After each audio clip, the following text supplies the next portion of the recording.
कहानी की शुरुआत होती है एक आदमी से जिसका नाम है लेन। लेन अपनी कार एक जंगल के पार्किंग लॉट में पार्क करता है। उसका चेहरा पूरी टेंशन में है, पसीना बह रहा है और वो अपना फोन बार बार बंद कर रहा है क्योंकि उसके फोन पर कई बार कॉल आ रही हैं। यहाँ से ही तुम समझ सकते हो कि लेन अपनी रियल लाइफ में प्रॉब्लम से भाग रहा है, यानी कि अपनी डिवोर्स से। और वो जंगल में ट्रैकिंग करने सिर्फ इसलिए आया है ताकि वो अपना मन हल्का कर सके। अब वो अपना बैकपैक लेकर हाइकिंग ट्रैक पर निकलता है। जैसे ही लेन जंगल में आगे बढ़ता है तभी उसे झाड़ियों में दो कपल दिखाई देते हैं जो फोटो शूट करा रहे थे। उनको देखकर वो छुपने लगता है क्योंकि उसे सोशल एंजाइटी है, यानी कि वो किसी से बात करने में कतराता है। अब वो वहीं खड़े होकर उन दोनों कपलों का यहाँ से जाने का इंतजार करता है, लेकिन काफी देर हो जाने के बाद जब वो दोनों लोग नहीं जाते तो लेन को कुछ समझ नहीं आता और वो जंगल के दूसरे रास्ते से जाने लगता है। तभी वो थक के एक जगह बैठ जाता है। वहीं पर एक बंदा आता है जिसका नाम निक्की होता है। निक्की देखने में काफी फ्रेंडली नेचर का था। वो सिर्फ एक कैजुअल हाइक करने आया था और अब उसका प्लान था कि वो लेन के साथ ही हाइकिंग करे क्योंकि निक्की की दोस्ती किसी से भी जल्दी हो जाती है। पर लेकिन लेन को निक्की से दूरी बनानी थी, जिस वजह से वो उससे कतरा रहा था। अब फाइनली वो अपनी हाइकिंग करते करते पहले शेड पर पहुंच जाते हैं जो कि एक हाउस होता है जिसमें कई सारे यात्री रुकने के लिए आते हैं जो जंगल में ट्रैक कर रहे होते हैं। जब वो दोनों बैठे होते हैं तभी वो दो कपल आते हैं जो बीच रास्ते में हमें मिले थे। इसके बाद उन चारों में आपस में बात होती है, लेकिन लेन वहां से निकल जाता है। अब निक्की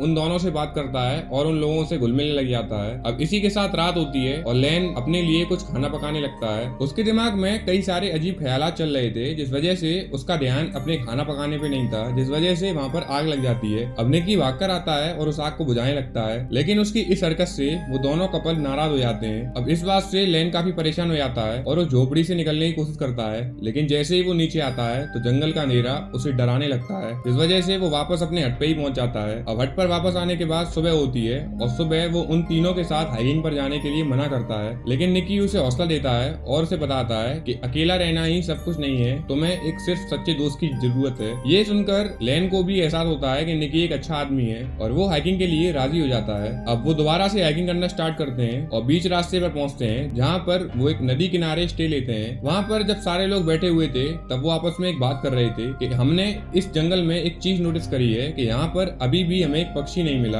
यानी कि ये बड़ी गंभीर बात है कि जंगल में एक भी पक्षी नहीं है। और जब हम आ रहे थे तो हमने कई सारे पक्षियों को मरा हुआ भी देखा। ऑस्टिन जो वो काला आदमी है वो कहता है कि शायद हो सकता है इस जंगल में कोई ऐसा क्रिएचर हो जो उन पक्षियों को मार रहा हो। उसने तो ये सिर्फ बात मजाक में कही थी, लेकिन लेन को ये बात अंदर तक सहम गई क्योंकि उसके अंदर यही सारे ख्याल आ रहे थे। अब इसके बाद वो चारों लोग यहाँ से आगे बढ़ते हैं। अब जैसे जैसे वो आगे बढ़ रहे थे तभी लेन को कुछ अजीब सा महसूस हो रहा था। अब वो जब पीछे मुड़कर देखता है तो उसे अपने पीछे एक परछाई सी दिखती है। वो डर के मारे सभी लोगों को बुलाता है और सभी को वहाँ पीछे देखने को कहता है, लेकिन ऑस्टिन मना करती है। वो कहती है यहाँ पर ऐसा कुछ भी नहीं है, सिर्फ तुम्हारे मन का वहम है। ये बात सुनकर लेन को भी लग रहा था कि शायद वो पागल हो चुका है। अब इसी के साथ वो लोग अपने नेक्स्ट स्टे पॉइंट पर पहुंच जाते हैं जो कि एक और हट होती है। वहाँ पर दो हाइकर्स के बैग पहले ही से रखे हुए थे। अब रात होती है और सभी लोग अपने रूम में होते हैं। अब लेन किचन की साइड अकेला बैठा होता है, तभी वहाँ निकी आता है और उससे बात करने की कोशिश करता है, लेकिन लेन उससे बात नहीं करना चाहता था। तभी निकी उसे काफी सारे जोक सुनाता है और लेन उसकी इस बात पर हंसने लगता है। तब लेन अपनी दुख भरी कहानी बताता है। वो कहता है कि मेरी एक खूबसूरत बीवी हुआ करती थी, लेकिन अब फाइनली उसने मुझसे डिवोर्स ले लिया है, जिस वजह से मुझे बहुत अफसोस हो रहा है और यही वजह है कि मैं अपने इस अकेलेपन को दूर करने के लिए इस जंगल की हाइकिंग के लिए आया हूँ। लेकिन अब मुझे लग रहा है कि ये जंगल काफी ज्यादा शांत है, इस वजह से मुझे अब इस जंगल से ही डर लगने लगा है। लेकिन निकी उसे हौसला देता है और एक नींद की गोली भी देता है। निकी उससे कहता है कि तुम काफी दिनों से सोए नहीं हो, जिस वजह से तुम्हारे अंदर ये सब चल रहा है। लेन वो नींद की गोली खा लेता है और वहीं सोने की कोशिश करता है। अब निकी तो यहाँ से जा चुका था। तभी लेन उठता है और उन दो लड़कियों के बैग देखने लगता है। तभी उसे एक बैग में कैमरा मिलता है। वो उस कैमरे के फोटोज चेक करने लगता है। एक दो फोटोज में तो कोई दिक्कत नहीं थी, लेकिन जब तीसरा फोटो आता है तो उसमें एक काली परछाई थी। जब वो उस परछाई पे जूम करता है तो उसे पता चलता है ये तो निकी की परछाई है। वो सुबह होते ही सभी को बताता है कि निकी एक सीरियल किलर है, यानी कि निकी हाइकिंग पर आए हुए लोगों को जानबूझकर मार देता है और कल रात उसने मुझे भी एक नींद की गोली दी थी, जिस वजह से मैं भी सो जाऊं और वो मुझे भी मार सके। और अगर तुम्हें सबूत चाहिए तो देखो ये कैमरा चेक करो। लेकिन जब वो कैमरा खोलता है तो वो कैमरा ऑन नहीं होता। पर लेकिन उसी टाइम वो दो लड़कियां भी आ जाती हैं जिनका का वो बैग होता है। और ये देखकर ऑस्टिन और मोनिका दोनों सहम जाते हैं। उन्हें लगता है कि लेन अब सच में पागल हो चुका है, क्योंकि वो किसी पर भी कोई भी इल्जाम लगा रहा है। अब लेन को भी एहसास हो गया था कि मैं कुछ ज्यादा ही सोचने लगा हूँ, तो वो इन लोगों को छोड़ने की सोचता है और वो हट से दूर जाने लगता है। लेकिन वापस से उस जंगल को देखता है तो वो और ज्यादा डरने लगता है। अब वो वापस अपनी हट पर आता है और निकी के पास जाकर उससे माफी मांगता है। अब निकी उसे फाइनली माफ कर देता है और वापस से वो लोग पहले ऐसे हो जाते हैं। अब वो लोग अपनी हाइकिंग स्टार्ट करते हैं। अब उनके पास दो रास्ते थे, एक रास्ता जो जंगल के बीच से होकर जाता था और दूसरा रास्ता जो झरने से होकर जा रहा था। अब ऑस्टिन और मोनिका तय करते हैं कि वो लोग झरने से होकर जाएंगे, लेकिन निकी और लेन को जंगल से जाना ही सुटेबल लगा, तो वो दोनों अपना अपना रास्ता बदल लेते हैं। अब जब लेन और निकी जा रहे थे तो वो लोग आपस में बात कर रहे थे कि पता नहीं मुझे ऐसा क्यों लग रहा है कि हमारा कोई पीछा कर रहा है। लेकिन निकी उसे बताता है कि वहाँ कोई भी नहीं है, ये सिर्फ तुम्हारे मन का वहम है। लेकिन लेन बार बार उसे ये बता रहा था कि देखो पीछे कोई शायद है। उनकी ये बातें हो ही रही थी कि तभी उन्हें एक अजीब सी आवाज आने लगती है। जब वो उस आवाज का पीछा करते हैं तब उन्हें एक झरना दिखता है। झरने को देखकर वो दोनों लोग बहुत खुश हो जाते हैं और वहाँ पर अपना टाइम एंजॉय करते हैं। अपना टाइम एंजॉय करते करते उन्हें समय का पता नहीं चलता और वहाँ पर रात हो जाती है। अब उनके लिए दूसरे हट पर पहुंचना बहुत ज्यादा इंपॉर्टेंट था, तो वो लोग अपने साथ एक टॉर्च ले लेते हैं और अपना सफर आगे बढ़ाते हैं। जब वो लोग आगे बढ़ रहे थे तभी लेन के हाथ से वो टॉर्च एक झाड़ी में गिर जाती है। निकी उससे कहता है कि उस टॉर्च को उठाओ। तभी लेन नीचे झुककर उस टॉर्च को उठाने आता है। तभी उसे एक काली परछाई दिखती है, जिसे देखकर वो काफी ज्यादा डर जाता है। वो जैसे ही बाहर निकल कर आता है तो निकी को सब कुछ बताता है। वहाँ पर ऑस्टिन और मोनिका भी आ गए थे।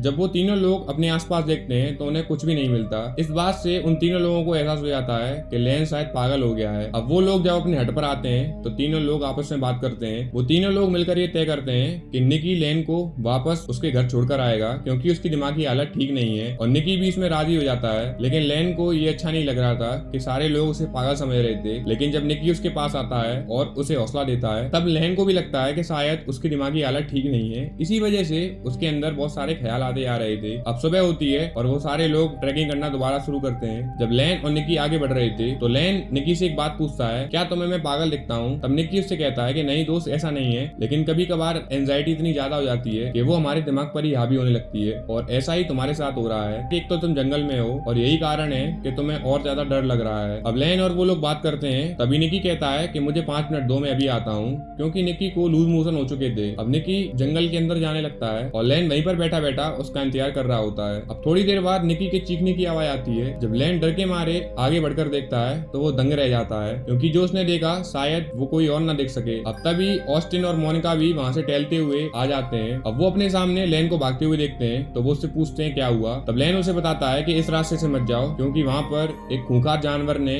निकी को मार दिया है। ये सुनकर ऑस्टिन और मोनिका बहुत ज्यादा डर जाते हैं। लेकिन ऑस्टिन एक चाकू निकालकर लेन को ही धमकाने लगता है। वो उससे कहता है हमारे पास मत आना, नहीं तो मैं तुम्हें मार दूंगा। लेकिन लेन उसे कुछ बताने की कोशिश कर रहा था, जो कि ऑस्टिन सुनना नहीं चाह रहा था। और इसी के साथ मोनिका और ऑस्टिन आगे बढ़ते हैं। जब वो लोग एक जगह बैठे होते हैं तभी मोनिका की पीठ से एक भारी चीज निकलती है और उसे पीछे खचेड़ के ले जाती है। ये देखकर ऑस्टिन दंग रह जाता है, क्योंकि वो एक काला पक्षी था जिसने मोनिका को बीच से ही काट दिया था। अब ऑस्टिन और लेन यहाँ से भागने लगते हैं और भागते भागते वो एक झोपड़ी पर आकर रुक जाते हैं। अब लेन उससे कहता है कि देखो मैंने कहा था कि हमारा कोई पीछा कर रहा है और वो एक शैतान था। अब ऑस्टिन भी उससे कहता है कि हाँ दोस्त, मैंने तुम्हारी बात नहीं मानी, तुमने तो सच ही कहा था, लेकिन अब क्या फायदा जब मेरी बीवी मेरे साथ ना रही हो। वो दोनों बहुत ज्यादा डर चुके थे, क्योंकि उनके साथ ऐसा पहली बार हुआ था और उनके 2 दोस्त भी मारे जा चुके थे। अब तभी उनके हट के आसपास एक काली परछाई घूमने लगती है। अब लेन अपने हाथ में एक कुल्हाड़ी उठा लेता है। वो जैसे ही गेट के पास जाकर खड़ा होता है तभी एक अजीब सी चीज गेट को तोड़ देती है और अंदर आ जाती है। वो देखने में बहुत ही विशाल